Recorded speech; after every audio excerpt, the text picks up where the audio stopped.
Terus yang ketiga wafil fatwa, dalam memberikan fatwa ilmu, memberikan nasihat ilmu.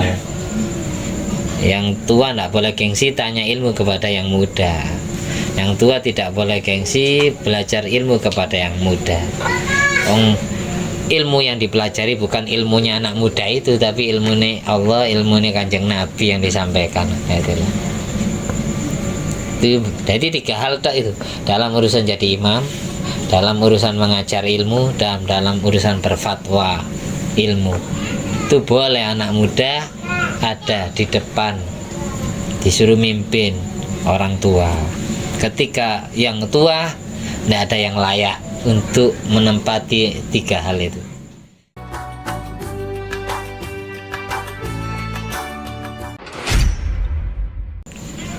Assalamualaikum warahmatullahi wabarakatuh. Alhamdulillahirabbil alamin alladzi bi ni'mati tatimmus sholihat wa bi dzikri sulahaihi minal anbiya wal mursalin wal ulama was sholihin wal auliya wasyuhada liqauni ajmain. Tatimmus sholihat wa bi dzikri sulahai tatanazalul rahmat wal barakatuh. Shalatu wassalamu ala sayyidi sadat sayyidina maulana Muhammadin qutbil qadat wa ala alihi wa ashabihi al-anjumi zahirat. Amma ba'du. Rabbi shrah li sadri wa yassir li amri wahlul 'uqdatam min lisani yafqahu qawli. Rabbi zidni ilma warzuqni fahma Allahumma iftah alaina futuhal arifin waj'alna khalisatan liwajhikal karim. Allahumma rzuqna fahman nabiyyin wa ilhamal malaikatil muqarrabin. Allahumma nawwir qulubana bi nuri hidayatika kama nawwartal arda bi nuri syamsika. Rabbana anfa'na bima 'allamtana. Rabbi 'allimna alladhi yanfa'una. Rabbi faqina wa faqih ahlana wa qarabatin wa ashabin lana fi dinina. Allahumma inna na'udzubika min ilmin la yanfa' wa qalbin la yakhsha wa amalin la yurfa' wa du'ain la yusma'. Allahumma shalli ala ruhi sayyidina Muhammadin fil arwah wa la jasadi fil ajsad wa la qabri fil kubur wa ala sahbihi wasallim. Allahumma shalli ala sayyidina Muhammadin wa ala sayyidina Muhammad ma'danil judi wal karma bil ilmi wal hilmi kami barik wa sallim. Alhamdulillahirabbil alamin. Al-Fatihah. Bismillahirrahmanirrahim. Alhamdulillahirabbil alamin arrahmanir rahim maliki yaumiddin. Iyyaka na'budu wa iyyaka nasta'in. Bila sekarang kita bab terbaru, yaitu bab Al-Adab Ma'akabiri Sinni. Yang tidak bawa kitab lihat di grup, kitabnya sudah difoto. Al-Adab Ma'akabiri Sinni, etika atau bertata krama dengan orang yang umurnya lebih sepuh dari kita. Kan Al-Habib Idrus Al-Habsyi radhiyallahu anhu yufidu ala qawlihi, beliau memberikan faedah, innaman waqqara syaikhon, barang siapa yang menghormati orang yang umurnya lebih tua. Barang siapa yang menghormati syekh. Syekh ini dalam bahasa Arab, syuyukh itu orang yang umurnya 40 tahun ke atas, itu syekh. Kalau umurnya belum 40 masih belum masa syuyukh. Barang siapa yang menghormati orang yang umurnya 40 tahun ke atas, qayyadallahu lahu man yuwaqqiruhu, maka Allah datangkan untuknya man yuwaqqiruhu, anak-anak muda yang kelak akan menghormati dia ketika dia sudah umurnya tua kayak orang yang dia hormati. Jadi kalau kita kesimpulannya di masa muda menghormati orang sepuh yang umurnya 40 tahun ke atas, entah kalau jalan kita tidak nyalep, atau kalau selagi ada yang lebih tua kita tidak mau jadi imam kalau memang sama-sama alimnya, atau kalau suruh mimpin doa, mimpin Fatihah, tidak mau karena ada yang lebih tua umurnya. Bahasa syekh ini berarti umurnya 40 tahun ke atas. Selagi ada syekh, kiai ataupun ustadz atau gus atau habib yang sudah syekh umurnya 40 tahun ke atas, barang siapa yang menghormati orang yang umurnya 40 tahun ke atas, maka kelak ketika dia sudah sepuh kayak orang yang dia hormati, Allah datangkan anak-anak muda yang umurnya lebih muda dari dia juga menghormati dia. Kalau dulu di masa muda menghormati orang tua, maka kelak di masa tuanya dia akan dihormati oleh anak muda gitu. Orang yang menghormati orang tuanya sendiri, besok dihormati oleh anaknya. Muridnya menghormati gurunya, besok ketika jadi guru juga dihormati oleh muridnya gitu. Kesimpulannya gitu. Annadzalika, makalah ini menyimpulkan mimma yadullu ala annahu yutawwalu umrul muwakkiri lil asyakh hatta yasira syaikhan muwakkaran. Kesimpulannya adalah anak muda yang menghormati orang tua umurnya akan Allah beri panjang sampai umur tua juga, dan dia akan menjadi orang tua yang dihormati oleh anak-anak muda gitu. Kesimpulannya gitu. Kalau kita sering menghormati orang sepuh, maka kita akan disepuhkan juga, umurnya dipanjangkan oleh Allah. Umurnya ditakdir, umurnya dipanjangkan. Meskipun sebelum lahir ya, sebelum lahir sudah dicatat umur berapa tahun, tapi gara-gara di dunia sering menghormati syekh orang tua, maka umurnya dirubah oleh Allah, ditambahi. Karena takdir Allah itu ada yang mubrom, ada yang mu'allak. Kalau mu'allak itu sebagaimana hadis yang innal insan yujma'u khalqu fi batni ummihi arba'ina yawman nutfatan thumma yakunu mithla dzalik alaqatan thumma yakunu mithla dzalik mudghatan. Terus Allah memerintah malaikat fayanfukhu firruh, meniupkan ruhnya. Kalau sudah umur 120 hari dalam kandungan ibu ya, itu Allah memerintah malaikat untuk meniup ruh. Kenapa bahasanya ditiup? Karena ruh diciptakan terlebih dahulu sebelum jasad. Makanya bahasanya fayanfukhu firruh. Orang yang salah paham dikira ruh bukan diciptakan, ditiupkan. Padahal ruh itu sudah diciptakan terlebih dahulu sebelum masuk ke wadahnya ya, sebelum masuk ke jasadnya. Makanya bahasanya ditiupkan karena sudah ada. Nah, itu fayanfukhu firruh. Malaikat itu meniupkan ruh ke janin yang umurnya 120 hari atau bahasa kita 4 bulan. Makanya dirayakan 3 bulanan kandungan. 3 bulan itu berarti masuk ke 4 bulan. Acara 3 bulanan janin itu biasanya masuk ke 4, 3 bulan sempurna masuk ke bulan keempat. Untuk mempersiapkan diri, mau dipersiapkan ruhnya, terus mau dicatat 4 perkara. Wa yu'maru bi arba'i kalimat. Bikat bi rizkihi, rizkinya dicatat oleh Allah. Wa ajalihi, ajal kematiannya, umurnya berapa tahun. Wa amali, amal perbuatannya, amal ibadah apa amal maksiat. Terus wasyakiyun au sa'idun, apakah dia celaka masuk neraka, beruntung masuk surga, itu sudah dicatat. Terus hadis ini ditutup di bawahnya dengan ada orang beramal soleh, terus di penghujung hayatnya dia beramal maksiat, kemudian jadi ahli neraka. Ada sebaliknya, orang yang beramal buruk, di penghujung akhir hayatnya dia bertobat terus beramal soleh, terus jadi ahli surga. Makanya kita tidak ketemu. Nah, di situ perlunya doa husnul khotimah di situ, karena kita tidak tahu intinya detik akhir kita gimana kan.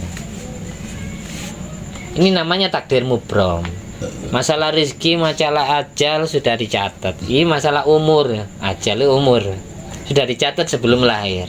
Tapi ada hadis juga yang menunjukkan, yang juga sahih, man ahabba ayyubsata lahu fi rizkihi wa ayyun sa'alahu fi athari falyasil rahimah. Barang siapa yang ahli silaturahim, berarti dia senang rizkinya ditambahi, rizkinya dilapangkan, dan ajal kematiannya diundur, ditunda. Berarti umurnya ditambah. Apakah bertentangan hadis ini? Ya tidak. Hadis yang pertama itu namanya takdir mubrom, hadis yang kedua namanya takdir mu'allak. Paham ya? Contohnya kayak ini. Ada anak muda sering menghormati orang tua, padahal umurnya sudah dicatat sebelum lahir dengan takdir mubrom 40 tahun. Oh, 30 tahun nih misal. Belum syekh. Tapi kemudian setelah jadi manusia beneran, Allah tambahi umurnya. menapaki usia syuyukh, masa tua renta, umurnya ditambah. Ini namanya takdir mu'allaq. Takdir mubram itu takdir fi ilmillah, dalam ilmu Allah, jadi tidak bisa diganggu gugat. Yang punya hak veto cuma Allah, yang punya hak prerogatif hanya Allah. Kalau takdir mu'allaq, takdir yang Allah gantungkan fi ilmil malak, di dalam ilmunya malaikat yang Allah pasrai untuk ngatur takdir. Malaikat tambahi itu hambaku, dia rajin silaturahim. Umurnya tambahi itu dia rajin menghormati orang tua. Nah, itu rezekinya tambahi karena dia ahli sodako kepada orang tuanya, karena dia sering nolong fakir miskin, tambahi rezekinya. Misal, namanya silaturahim. Silaturahim tidak harus berkunjung ke rumahnya. Silaturahim bisa kita membantu, berihsan, berbuat baik, ataupun sodako, itu namanya silaturahim. Nah, kita sodako ke saudara, maka kita dapat pahala sodako dan dapat pahala silaturahim. Kalau kita sodako ke orang lain, kita hanya dapat pahala sodako saja. Di situ bedanya. Silaturahim tidak harus berkunjung ke rumahnya, bisa kita transfer uang jarak jauh, atau kita telepon uluk salam lewat telepon, lewat SMS, WA, itu termasuk silaturahim. Atau kita transfer uang, atau kita kirim salam, ketemu orang terus kalau ketemu anu titip salam, sampaikan salam dari saya, itu namanya silaturahim. Silaturahim itu tidak harus berkunjung ke rumah, namanya silaturahim. Sila itu menyambung, rahim itu rahim, family. Bisa bacanya rahmun, bisa bacanya rahimun. Rahmun ataupun rahimun ada yang bermakna family, ada yang bermakna rahim, kandungan. Jadi menyambung family, menyambung saudara.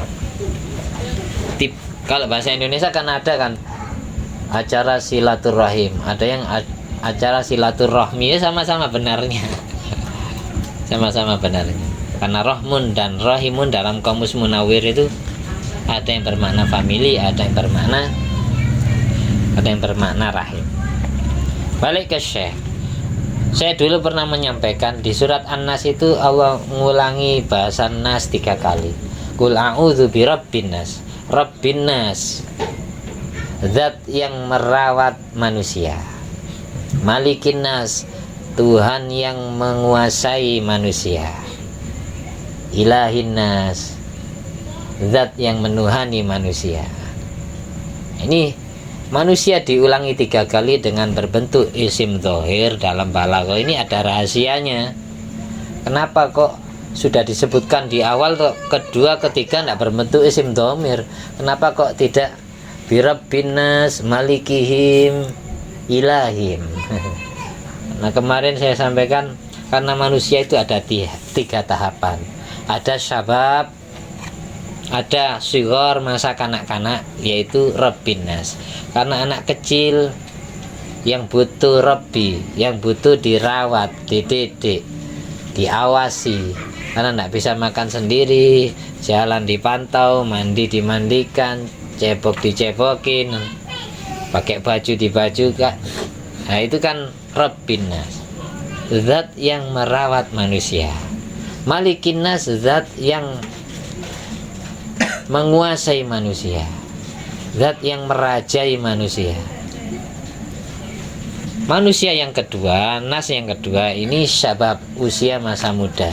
Dari usia balik sampai usia 39 tahun, itu namanya malikinas. Kita ini malikinas sekarang. Kenapa kok istilahnya malikinas? Karena masa muda itu masa, kalau dalam bahasa psikolog, masa menentang. Karena li'anna sya'nahum at-tughyan wat-tays. Karena rata-rata anak muda itu membangkang, rata-rata anak muda itu susah diatur, rata-rata anak muda itu menyepelekan nasihat orang tua, nasihat guru, diajak kebaikan susah.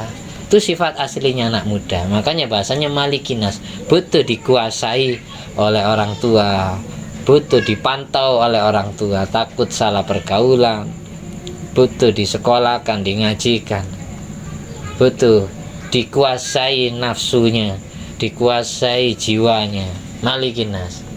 Tapi kalau manusia sudah sampai usia 40 tahun ke atas, itu ilahin nas, zat yang menuhani manusia. Karena umur 40 tahun ke atas biasanya taubat sendiri. Biasanya dapat satu ilmu itu sangat berharga bagi dia. Baru sadar sudah mampu lemah kuburan. Sudah bau tanah kuburan. Sampai umur berapa? 41. Sudah mampu lemah. Bau tanah. Biasanya kalau umurnya 40 tahun itu tobat-tobat sendiri. Dengar pengajian meskipun nguping itu berharga, bernilai di matanya. Meskipun cuma kedengaran. Iya, ngono tadene. Tapi kalau anak muda menyepelekan apa? Kayak ilmu itu nilainya itu kecil, bahkan tidak punya nilai sama sekali, kecuali orang yang punya komitmen ingin belajar, ingin ngaji. Di situ. Mantaraka shofal awal, barang siapa yang meninggalkan shop pertama ketika sholat jamaah di musola atau di masjid atau di tempat-tempat sholat lain, makhofata karena khawatir, ayudhoyiko ala ahlihi, khawatir mempersempit terhadap ahli shaf pertama. Siapa ahli shaf pertama? Ka'ayyakuna asana, dia umurnya lebih tua dari kita, au asyrafa minhu, atau dia lebih mulia dari kita, dia orang tua kita, dia guru kita. Akhirnya faqoma fisani, dia sengaja berdiri ketika sholat milih shaf yang kedua, gara-gara menghormati orang yang lebih tua umurnya, gara-gara menghormati orang yang lebih mulia derajatnya. A'tahullahu mithla thawabis shaffil awal min ghairi ayyam kuso min ujurihim syai', maka Allah tetap memberikan pahala untuk dia yang diam di shaf kedua itu sama seperti pahalanya orang-orang yang sholatnya di shaf pertama. Tidak Allah kurangi sedikit pun dari pahala-pahala mereka yang diam di shaf pertama. Paham ya?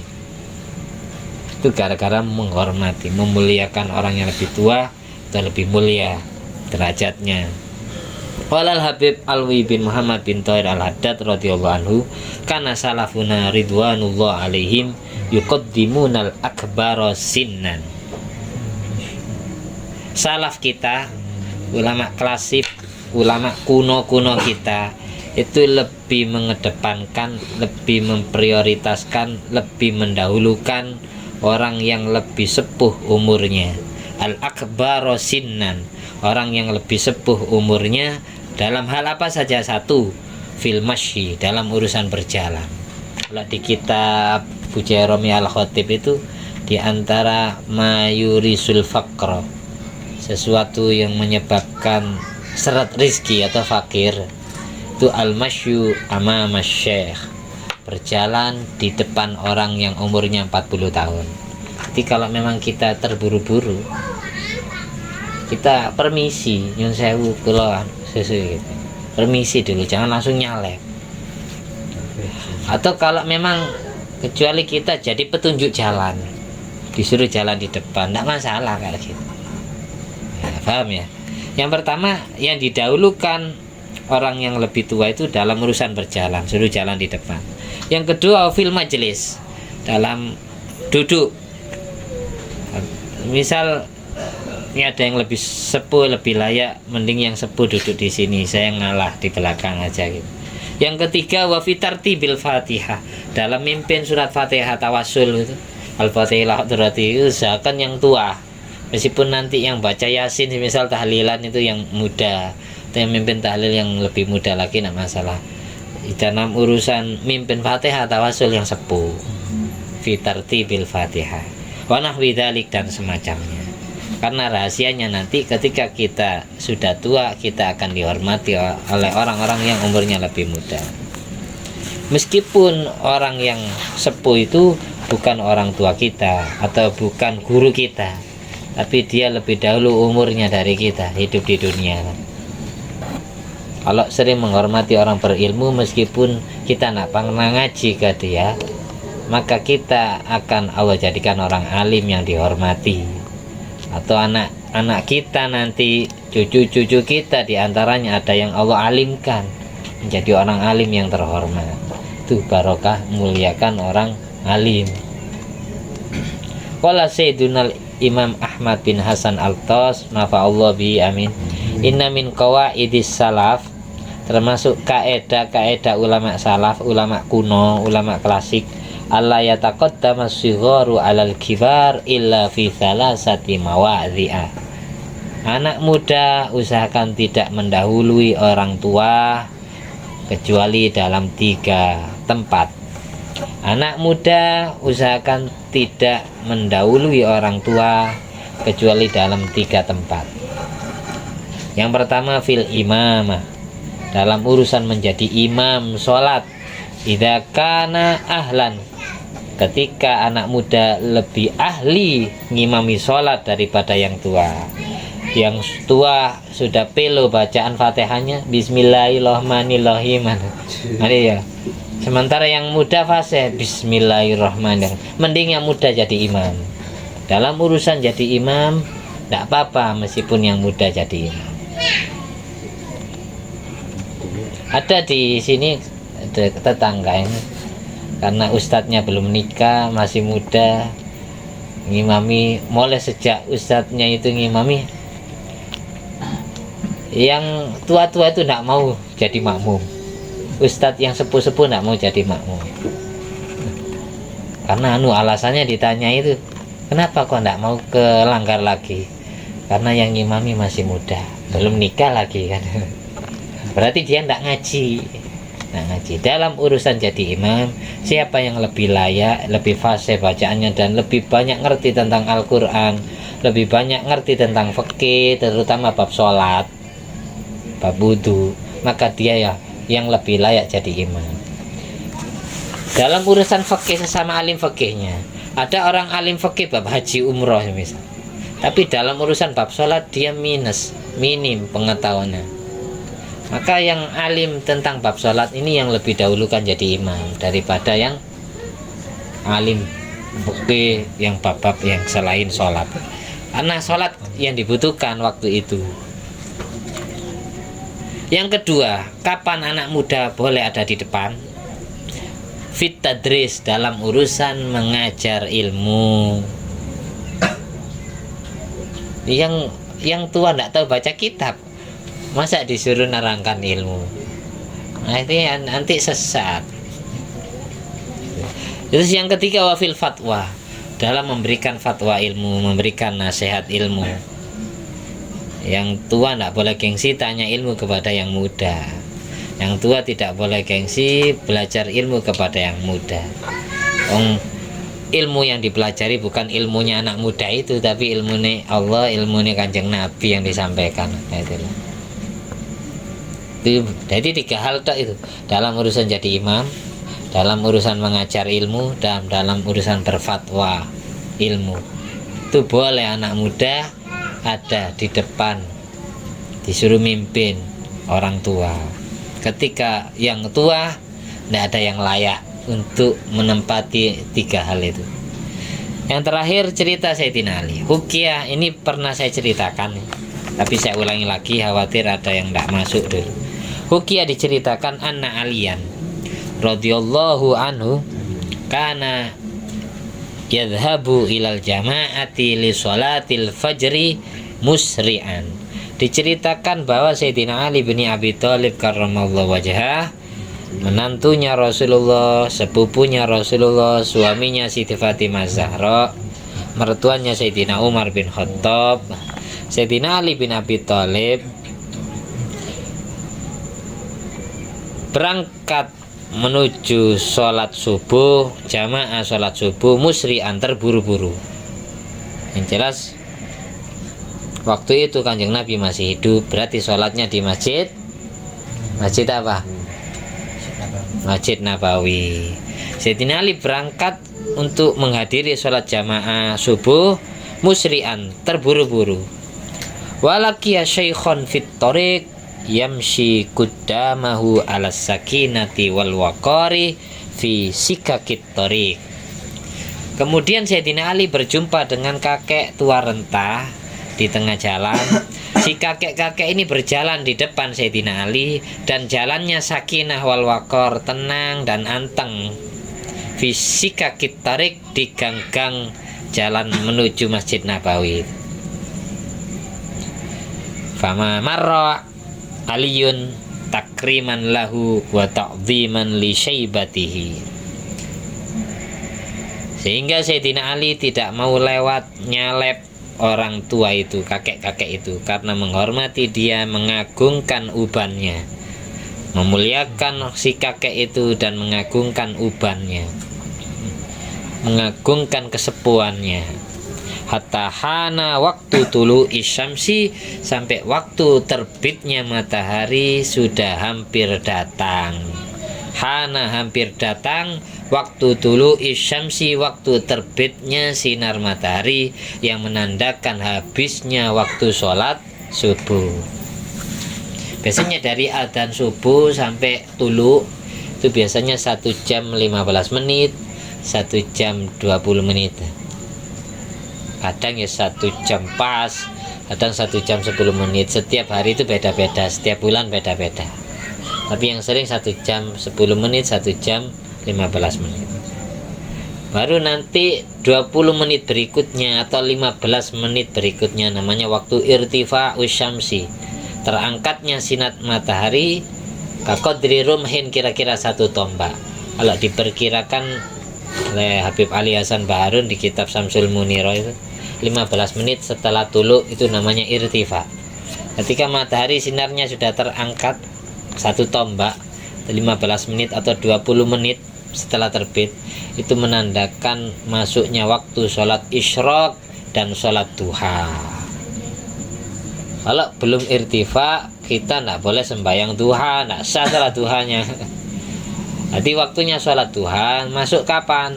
Ketika irtifa usyamsi ka qadri rumhin, 20 menit setelah terbitnya matahari. Bukan ketika terbitnya matahari, bukan. Waktunya sholat isyraq pun kayak gitu, bareng dengan masuknya waktu sholat duha. Ada yang salah paham, dikira isyraq waktunya sebelum sholat duha masuk. Itu orang-orang yang tidak ngaji fikih saja, tidak meneliti kitab ya. Masuknya bareng irtifa, hanya saja bedanya di mana? Waktu habisnya. Waktu habisnya sholat isyraq itu sebentar, perkiraan 10 menit 15 menit. Sedang waktu habisnya sholat duha itu sampai zawal, sampai datangnya sholat zuhur. Sampai zawal. Tapi sejenak sebelum zawal itu nama waktu istiwa, itu haram sholat. Jadi sebelum datangnya waktu sholat zuhur ada 5 menit sebelum adzan itu haram sholat. Itu namanya waktu istiwa. Jadi di antara waktu tahrim itu waktu istiwa. Ketika bayangan manusia dengan manusianya sama, itu namanya istiwa. Kalau sudah doyong, sudah ada bayangan gitu, namanya waktu zawal. Sudah doyong sinar mataharinya, berarti masuk waktu salat zuhur. Istiwa itu artinya podo, bayangan dengan manusianya sama, rata, itu namanya istiwa. Sila Jawa beduk, waktu beduk itu haram sholat istiwa itu sampai zawal. Haramnya sampai apa? Sampai zawal. Sholat isyraq itu sunatnya baca apa saja? Rakaat pertama baca surat Wadduha, rakaat kedua baca surat Alam Nashrah. Saya dulu dapat ijazah sholat isyraq pertama itu dari Al-Mafula Yai Masruhin Baihaqi. Beliau diijazahi Ki Abdul Alim bin Abdul Jalil. Pada disuruh nginjak beliau, terus Yai Lim udawu, jibian yang lemari, jaluk amalan apa kamu? Minta wiritan apa? Milih di lemari, tapi milih 1 aja. Setelah dibuka, ambil 1 kertas, pas itu salat isyraq itu amalkan. Daunnya Yai Nawawi Abdul Jalil, orang yang ahli salat isyraq itu terpancar sinarnya, wibawa. Orang yang ahli salat isyraq itu kalau misal jadi pemimpin itu ya disegani sama yang dipimpin. Itu salat isyraq, terus hati juga bersinar. namanya isyraq, baru mencorong sinar mataharinya, namanya isyraq. Sebentar waktunya. Kalau sholat duha panjang. Sholat duha itu yang bagus 8 rakaat, 2 salaman 8 rakaat, yang pahalanya lebih besar dari yang 12. Sama kayak sholat witir 3 rakaat lebih utama daripada sholat witir yang 11 rakaat. Sholat duha 8 rakaat itu lebih utama daripada sholat duha yang selain 8. Sholat duha itu maksimalnya 12. Kalau isyraq cukup 2 rakaat. Rakaat pertama baca surat Wadduha, rakaat kedua yang sunat baca surat Alam Nashrah, urut. Kalau sholat duha itu banyak suratnya. Surat-surat yang sunat dibaca ketika sholat duha itu bisa wasyamsi wa duha wal qamari idza talha wan nahari idza jalla itu. Terus rakaat kedua Wadduha, bisa rakaat pertama Wadduha, rakaat kedua Al-Ikhlas, bisa rakaat pertama Al-Kafirun, rakaat kedua Al-Ikhlas. Itu surat-surat yang disunatkan ketika sholat duha. Kalau kita tidak disengat sinar matahari, ada caranya. Sampai baca wasyamsi wa duhaha ketika sampai wala yakhafu uqbaha diulangi 7 kali. Tapi bacanya wasyamsinya juga 7 kali. Bismillahirrahmanirrahim, saya contohkan. Wasyamsi wa duhaha wal qamari idza talaha wan nahari idza jallaha wal laili idza yaghshaha was samai wa ma banaha wal ardi wa ma tahaha wa nafsi wa ma sawwaha fa alhamaha ujuraha wa taqwaha qad aflaha man zakkaha wa qad khaba man dassaha kadzabat thamud bi taqwa idzin ba'atha ashqaha wa qala al rasulullah inna qatala suqiyaha wa kadzabu wa qala fatamtam alim rabbum idzan bima sawwa wa la yakhafu uqba wa la yakhafu uqba wa la yakhafu uqba wa la yakhafu uqba wa la yakhafu uqba wa la yakhafu uqba wa la yakhafu uqba. 7 kali nak nafas, tapi bacanya 7 kali juga surat. Itu kalau kita kepanasan terus terik matahari itu tidak menyengat, tiba-tiba hanya kita yang Allah mendungi atau semua alam yang kita lewati itu mendung, caranya gitu. Jadi penjaga matahari itu sungkan kepada orang yang ahli baca wasyamsi wa duha. Kalau dibarengkan dengan sholat duha gimana? Ya tidak apa-apa. Kalau ingin tidak gampang keringetan, tidak gampang disengat sinar matahari meskipun tidak pernah mandi, jarang mandi, baca wasyamsi wa duha ketika sampai wala yakhafu uqbaha diulangi 7 kali. Tapi bacanya wasyamsi juga 7, caranya gitu. Itu saya ijazahkan kesampaian. Kita lanjut cerita Sayyidina Ali. Sudah 31 menit. Balik ke cerita Sayyidina Ali. Karena waktu hampir habis, waktu salat subuh belum habis, ini hampir habis. Di saat itu falamma dana syekh min babil masjid lam yadkhul fihi. Di saat orang tua itu sudah dekat dengan pintu Masjid Nabawi, tapi si kakek itu tidak masuk ke Masjid Nabawi. Fa'alima Aliyun annahu minan nasara.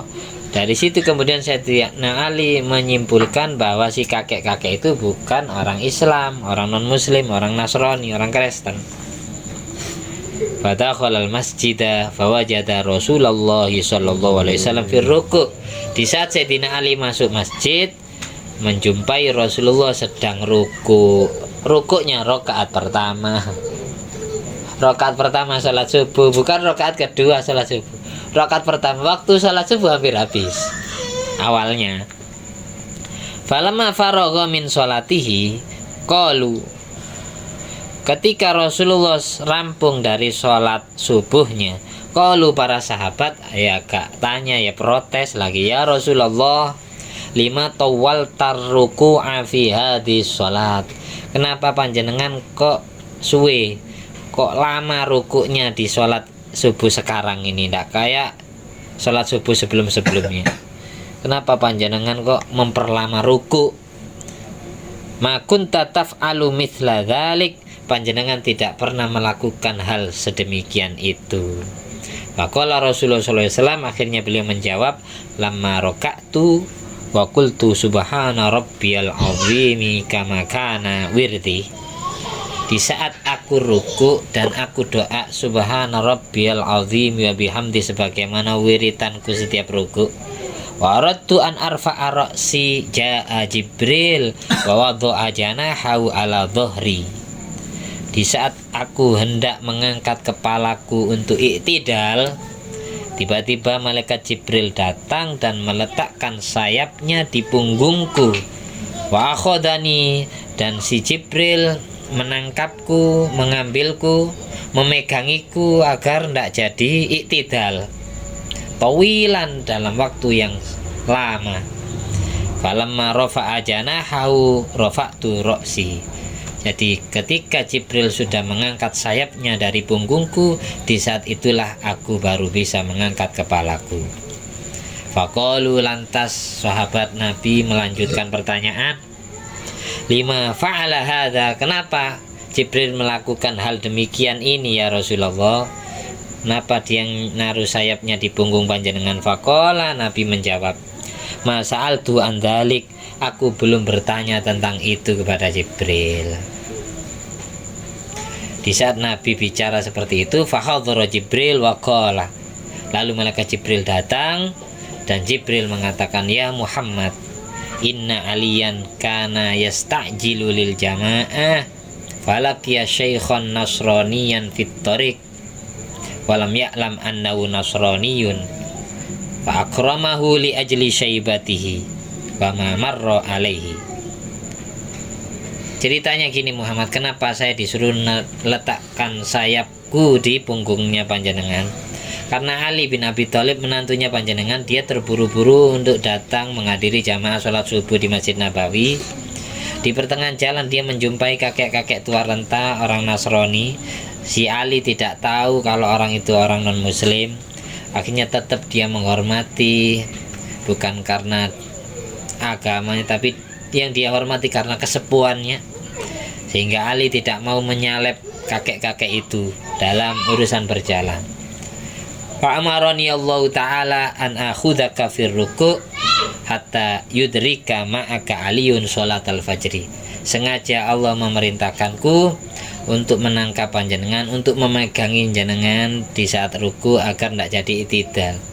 Tujuannya agar Ali bin Abi Thalib menjumpai rokaat sholat subuh dengan sempurna. Karena orang yang nututi rukuk bersama imam itu dianggap nututi satu rokaat. Jadi Sayyidina Ali setelah melihat Kanjeng Nabi dan para sahabat masih rukuk rokaat pertama, alhamdulillah, Sayyidina Ali bersyukur. Sayyidina Ali memuji Allah, alhamdulillah. Akhirnya Allahu Akbar, setelah takbir tidak usah baca kabiro doa iftitah. Sayyidina Ali tidak baca surat Fatihah, langsung ikut rukuk. Di saat itu baru punggungnya Rasulullah dilepas oleh Jibril. Jadi Sayyidina Ali tidak jadi makmum masbuk, nututi sholat subuhnya dengan sempurna. Wa amara Allah Ta'ala Mikail ayyakhudha syamsa bi janahihi hatta la tatlu'a bi hurmati Ali bin Abi Thalib radhiyallahu anhu wa karrama wajhah. Dan Allah memerintahkan Mikail untuk menemui malaikat penjaga matahari dengan menaruh sayapnya di matahari agar matahari tidak terburu-buru terbit, karena menghormati Sayyidina Ali. Gara-gara Sayyidina Ali, akhirnya dalam sholat kita hanya iktidal, hanya bangun dari rukuk, bacaannya bukan takbir, tapi bacaannya bacaan tasmi'. Istilahnya tasmi'. Apa tasmi'? Sami Allahu liman hamidah. Semoga Allah mendengar pujian orang-orang yang telah memujinya. Semoga Allah taqabbalallah hamdaman hamidahu. Semoga Allah menerima pujian orang yang telah memujinya. Gitu. Karena Sayyidina Ali memuji Allah. Jadi dulu sholat itu ya pemisah rukun satu dengan rukun berikutnya ya takbir intikal, Allahu Akbar semua. Sejak kejadian ini baru ada syariat kesunatan baca Sami Allahu liman hamidah. Itu sejarah. Mudah-mudahan bermanfaat.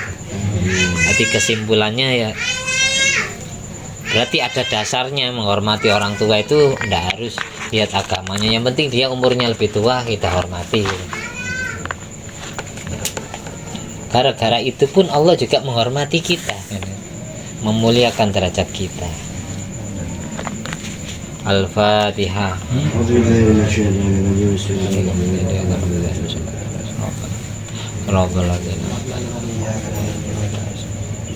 Alhamdulillah alladzi bi ni'matihi tatimmus sholihat. Alhamdulillah alladzi at'amani hadzal ilma wa razaqani min ghairi haulin minni wala quwwatin. Allahumma shalli ala sayyidina Muhammad wa ala ali sayyidina Muhammad. Fadli subhana rabbika rabbil izzati amma yasifun wa salamun alal mursalin walhamdulillahi rabbil alamin. Wassalamualaikum warahmatullahi wabarakatuh.